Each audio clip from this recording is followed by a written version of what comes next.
Lesson 4. 33 Khmer consonants. Merian Tibun Pchoin Chania Sam Sap Bay Tua Có Khó Cố Khố Ngô Chó Chó Chố Chố Nhô Đó Thó Đố Thố Nò Tó Thó Tố Thố Nô Bó Phó Bố Phố Mô Yô Rô Lô Vô Xó Hó Ló Có Khó Cố Khố Ngô Chó Chó Chố Chố Nhô Đó Thó Đố Thố Nò Tó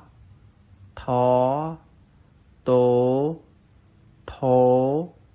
Nô Bó Phó Bố Phố Mô Yô Rô Lô Vô Xó Hó Ló Ò Có Khó Cố Khố Ngô Chó Chó Chố Chố Nhô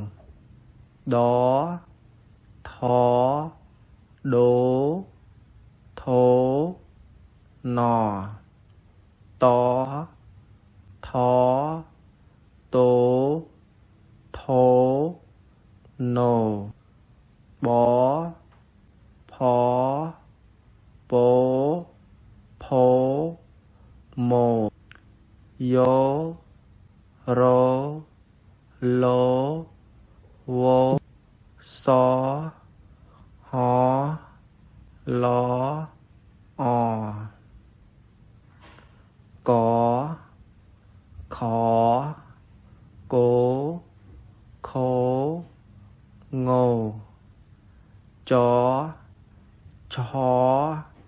Chố Chố Nhô Đó Thó Đố Thố Nò Tó Thó Tố Thố Nô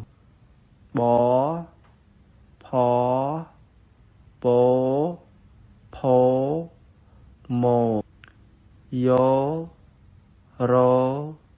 Lô Vô Xó Hó Ló Ò Có Khó Cố Khố Ngô Chó Chó Chố Chố Nhô Đó Thó Đố Thố Nò Tó Thó Tố Thố Nô Bó Phó Bố Phố Mô Yô Rô Lô Vô Xó Hó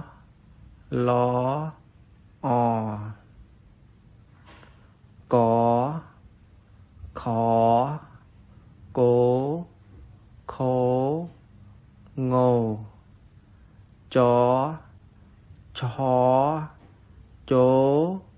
chố nhô đó thó đố thố nò tó thó tố thố nô bó phó bố phố mô yô rô lô